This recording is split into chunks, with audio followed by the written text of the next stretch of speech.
We are continuing on our Riftbound preview series, heading up to the release, which is literally coming at the end of next month. So today's video is going to be all about champion units on the Fury Rune. We'll be doing videos like this for every single room once a week, leading up to hopefully some demo gameplay and more coming very, very soon. But today, we're going to look at Fury Runes and champion units. My name's Ben Fitzpatrick, I'm a TCG caster, and that means I just love talking about them. So let's do that right now.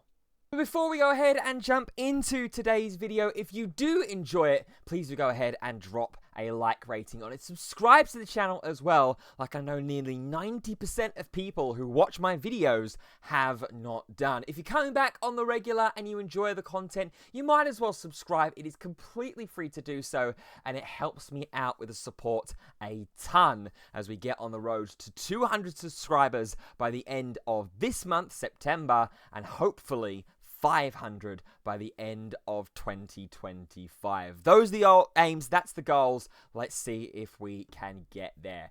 While you're down there as well, be sure to drop a comment on the video talking about some of the legends that you are looking forward to trying out in Riftbound when it launches at the end of next month. And while you're over there, don't forget to check out my link tree where you can find me on other social platforms, including TikTok for short film content and some daily card reveal action, and Twitch as well. At the time of recording this video, I had my first Twitch stream for One Piece on last night, and it was pretty good. It was pretty good. There's a highlights video that will be being uploaded tomorrow at the time that this gets uploaded. So this is being uploaded here on Thursday. Highlights video is coming on Friday. So be sure to stick around for that. So let's talk about Riftbound. We're starting to get some events happening over in China. We're starting to get some demo kits being visible and available in Europe as well. I've seen a couple that have been being handed out and readied in the UK. So hopefully my local area won't be too far away. And if it is, you know that we will be having a video playing the demo decks and playing Riftbound itself, because I've not actually given this game a try just yet. There's no simulators that are available right now. Unfortunately, Pixelborn did get shut down by Riot. And I never really tried the whole printing proxies thing. I'm very conscious when it comes to like printing off a load of paper and stuff when the cards are going to be in our hands in over a month's time anyway. So hopefully the demos will be the opportunity to actually start to play the game. But there have been those major events over in China at the moment to kick things off, because the game was released earlier there. So I've not had hands-on experience with the game yet, but in looking at all the cards and the couple of videos that we have done, also thank you for the support on those videos so far. If you've missed any of them, link in the iCard to the playlist for Riftbound. The game looks really cool. The game looks really, really interesting and really, really fun. So we're going to continue that here. We're going to look at the Fury Runes, which is the red color in Riftbound, and the champion units that are available in that color. So to start off with, we've got Darius Trifarian. I'm going to say that's how you pronounce it. It is 5 energy, 1 Fury Rune, needs to be paid for the power cost, 5 might unit. When you play your second card in a turn, give me +2 might this turn and ready me. This seems decent. This seems pretty good. +2 might, putting you up to 7 for a 5 energy unit. Doesn't seem bad at all. When you play your second card in a turn, this is going to work really, really nicely with the Legion keyword. The next unit you play this turn enters ready. You have to have played another card to activate the Legion effect. So this is essentially Legion without the keyword, basically. The nicest thing about this as well is that it is readied. It gets readied. Any card and unit in Riftbound enters into play exhausted, so sideways, and you can't do anything with it.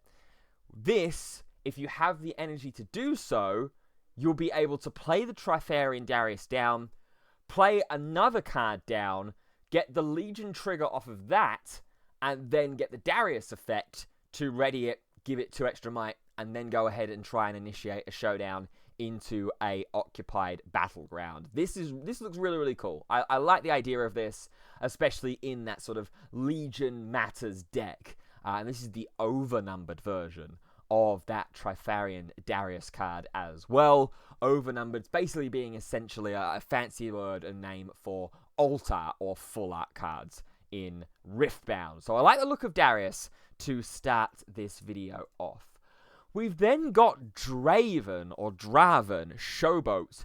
5 energy, 1 power Fury Rune for the might cost.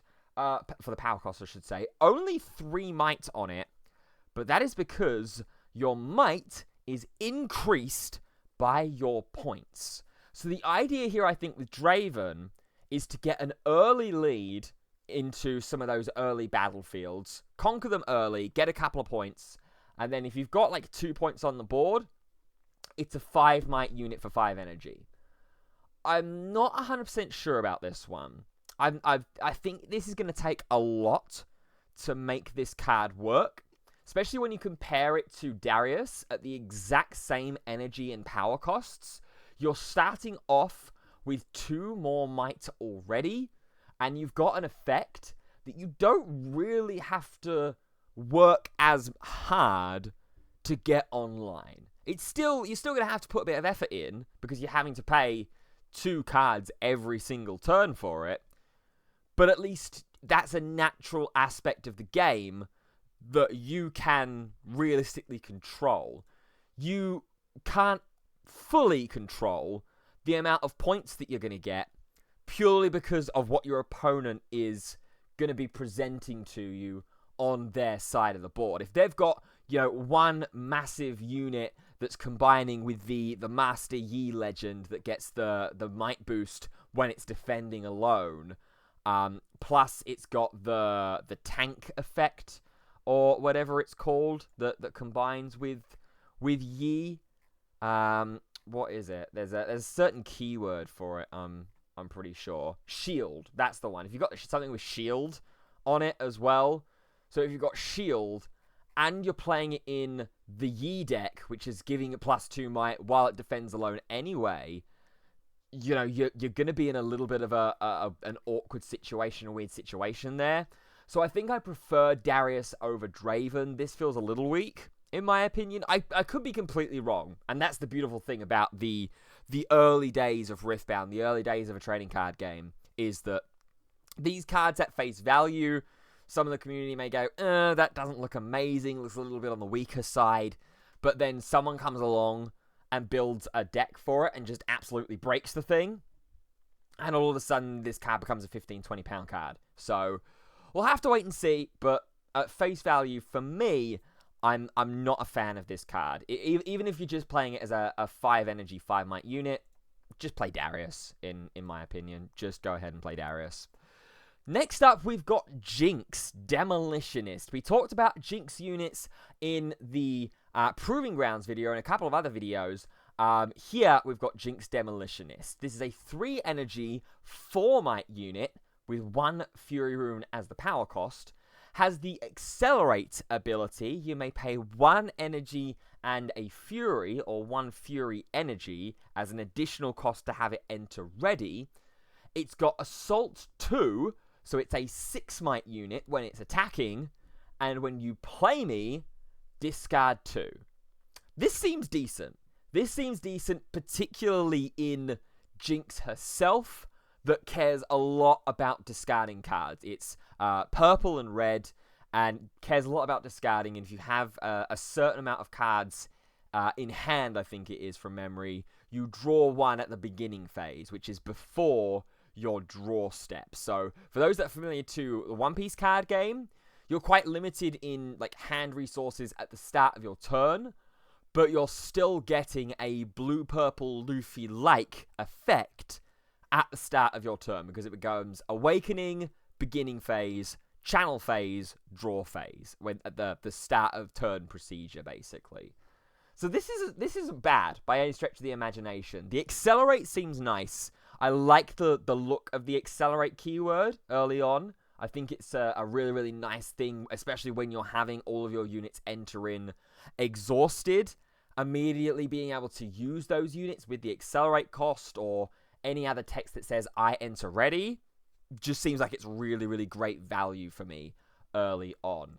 So I like the look of Jinx Demolitionist. I have to admit, when Jinx was first revealed, and this is obviously, you know, a way ago now, when Jinx was first revealed as a legend unit, as a leader, as it were, I felt like she was going to be really, really bad. I thought she was going to be really underwhelming, purely because of the amount of cards that you were discarding out of hand to make all the other effects work.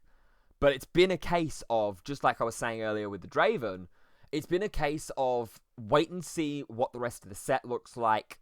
This deck could be really, really good. It definitely seems fun. I'm not sure how good it's going to be. Looks a fun aggro-style deck, but how well it's going to work in the Western meta, we'll have to wait and see for that. We'll have to wait too long. Game comes out on October 31st, and I think the first big level events are in December, if I remember the organized play article correctly. So we won't have to wait super long to see what Jinx is going to do, but Demolitionist looks pretty decent from what I can see. Next up, we've got Tryndamere, the most expensive energy cost on a champion unit that we've seen so far in this video. It's 7 energy, 2 Fury Runes that we have to pay for the power cost. And remember, when we're paying power costs on cards, we are taking runes that are corresponding. So in this case, it is the Fury Runes, the red runes, and they are being recycled. They are being put to the bottom of the rune deck. So it's 7 energy, 2 Fury Runes is the power cost, 8 might, so it's a big boy. When I conquer after an attack, if you assigned 5 or more excess damage to enemy units, you score 1 point. So Tryndamere here is essentially looking all about kind of like what would be considered trample in Magic the Gathering. I'm not sure how easily achievable that this trample effect, or this trample-like effect, is going to be. I like the sound of it. You know, play Tryndamere, and then in the action step, you could just, like, boost it out of the wazoo. It's already 8 might, so go after a battlefield that's being defended by a load of, like, 2 or 3 might units, maybe. Then buff it up, and you're going to have the 5 or more excess damage. But, again, that seems like that's a lot of resources that we are having to use to get that effect off. An extra point score is really good, is great, but having to assign that, you know, real extra damage, if it was 3 or more excess damage when conquering after an attack, I think I'd be a little bit more swayed. But 5 just seems a little bit too much, in my opinion, initially. So, not a fan of Tryndamere right now in terms of its effect. Its stat line is okay. It's overstatted, in theory, for what it should be. You're getting extra might than what you're paying for the energy cost. So, in that sense, it's not bad. But, yeah, that 5 or more excess damage is turning me off of the card just a little bit. Next up, we've got Vayne, a 4 energy, 1 Fury Rune for the power cost, 2 might unit, but that's deceiving because we have Assault 3, which is essentially the raid keyword for those that are familiar with Star Wars Unlimited. Raid and Assault activate when you attack, when you're an attacker. And in this case, it's Assault 3, so Vayne becomes a 5 might unit when it attacks. If an opponent controls a battlefield, I enter ready. Nice, we like that. When I conquer, you may pay 1 energy to return me to my owner's hand. I really like this card. I really like Vayne. It's essentially a 5 might, 4 energy, or 5 energy comeback spell on a body, basically. Because if the opponent controls a battlefield, it enters ready, you could attack into that battlefield, you get the assault trigger, so you'll be 5 might, and if you take a buttload of damage, and you conquer, you just bounce it back to hand, or you just keep it safe, so that it's not sitting there, as a duck and as a target, as a 2-might unit defending. I really like this Vayne card. It's very bob and weave. I'm not sure what deck this necessarily fits into right now from the legends that we have coming out in Origins and Proving Grounds. I'm not sure if there's really any that I can think of off the top of my head. If you can find one, you can think of one, let me know down in the comments below. But I really like Vayne.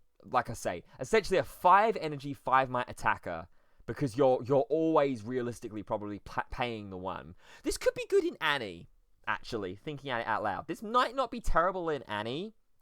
If you spend all the 5 resources, the 5 energy, to play it down, attack, bounce back into hand with the Conquering, then you get the 2 runes reset active at the end phase for some spells.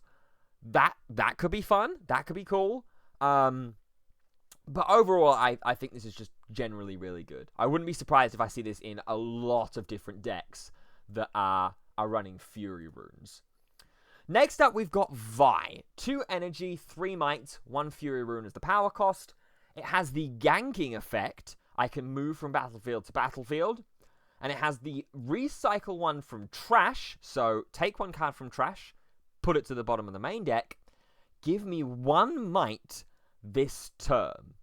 Now, importantly, or at least from how I'm reading it as this card is written, this doesn't have the action keyword in front of this.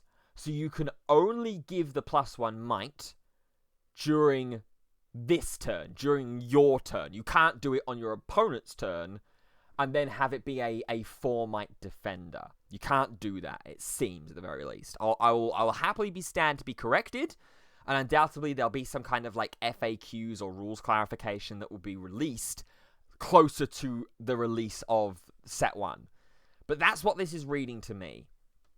Otherwise, this seems okay. This seems okay. It's cheap at 2 energy.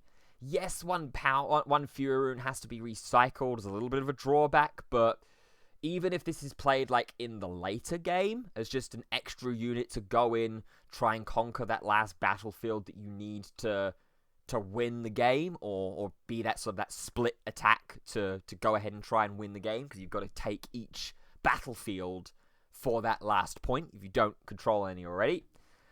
So this seems okay. This seems like it's an okay card, honestly. Next, we've got Kai'Sa Survivor. 4 energy, no power cost. We like the sound of that already. 4 might as well, so it's sort of equal statted. Has the accelerate keyword, so you may pay 1 Fury Rune as an additional cost to have me enter ready. When I conquer, draw 1. This seems okay. This seems good. You're essentially paying the extra energy to try and draw 1 if you do successfully conquer, which seems totally fine, because you can conquer into an empty battlefield with Kai'Sa. If you're having just a massive skirmish going on in one battlefield in the early game, you just use this Kai'Sa, accelerate it in, conquer to the empty battlefield, and you've paid 1 energy to draw a card. That seems totally fine to me. It doesn't seem like, from what I've seen or what I remember at the very least, that there's a ton of easy card draw in Riftbound to start off with. Yes, we've got this Cadragrin the Infernal here, which is right next to it. When you play me, draw 1 for each of your mighty units. So, Volibear stonks, hello. So we've got that as an example, but there's not loads and loads of draw power, I don't think. And especially one like this, that's like either early draw power or cheaper draw power. Like, you look at Cadragrin as the example that we mentioned here. That's 9 energy. Yes, you're potentially drawing multiple cards here for each of your mighty units, but that's 9 energy that we're paying for it. Here it's just 4, and you've got a 4 might unit that's going in and scoring you an early point as well, potentially. So, I like Kai'Sa. I think this is a really, really good card. I think it's one of the better champion units that we've seen so far. We'll go back through and I'll give my top 3 of Fury champion units that we've covered in this video. Volibear, we just mentioned a second ago, is going to be the last one that we cover, because you see we then go into the Calm runes, which is green, and we'll cover that in next week's Riftbound video. So if you haven't subscribed already, be sure to subscribe so that you do not miss out on the Calm rune coverage. So we've got Volibear, 10 energy, 2 Fury Rune as the power cost, 9 might. Deflect 2, so essentially ward, for those that are familiar with Magic the Gathering terms. Opponents may pay 2 generic runes, and this is power costs, so they have to recycle 2 generic runes to choose me with a spell or ability. So that already seems pretty good impetus to play this card. Then, when I attack, deal 5 damage split among any number of enemy units here. So it attacks in and goes ahead and starts a combat showdown and deals 5 damage split among enemy units here, and presumably this is being calculated before damage in the actual combat showdown itself. If that is the case, this card is really good. If that is the case. Because the Deflect 2 already felt like it was reason enough to play this card. It is in Volibear, which is all about ramping, if you don't know from my All Legends covered video. Volibear is red and orange ramps quite a lot. So it seems like it's just ramp aggressively in the early game, then play a load of these big, mighty units, and just, like, overwhelm your opponent that way. So this looks very good, and the overnumbered art for this card looks incredible. The League Splash team working on this one looks amazing. But this I think is definitely in one of my top 3. I think if I had to go for my top 3, in no particular order, I'd go Volibear, Kaiser, and I think Vayne, honestly. I really like Vayne. Darius is in there probably at 4, because I think Darius is just generally really good. But I really like the versatility and the windows that get open to you for Vayne. So I think those would be where I go. I think if I had to go number 1, I think Kaiser is probably my number 1. Then Vayne number 2, Volibear 3, and Darius probably. Darius and Volibear, I think, tied for 3 at Fury champion units. Those look just really good. But that's going to do it for this video. So now it's over to you. What do you think about the Fury Rune champion units that we've just spoken about in this Riftbound video? Am I overhyping? Am I underhyping any of the units that we've mentioned about? Let me know down in the comments. But as you do, be sure to be considerate while you are doing so as well. We're all humans. We all make mistakes. We all have our own opinions and things. So be sure to let me know, but in a nicer, kind of respectful way while doing so. While you're down there as well, if you did enjoy this video, please be sure to drop a like rating on it and subscribe to the channel for more Riftbound and other TCG related content. Like I said, once a week we're going to have these videos where we're going to go through all of the runes and we're going to talk about all of the champion units. Hopefully by that point, fingers crossed, there'll be an easily accessible demo of Riftbound in the UK, and I'll be able to go to that, play a game, and showcase the game itself on the channel as well. We'll have to wait and see. Not too long to wait for the game to release, though. Over a month's time, and we will have Riftbound in our hands. I'll do my best as well to try and get some product openings of Riftbound on the channel for release day, depending on how hard it's going to be to get the product, with this being a very anticipated game indeed. So that's going to do it then for today's video. Thank you so much for watching, and until next time, we'll see you soon. Goodbye for now.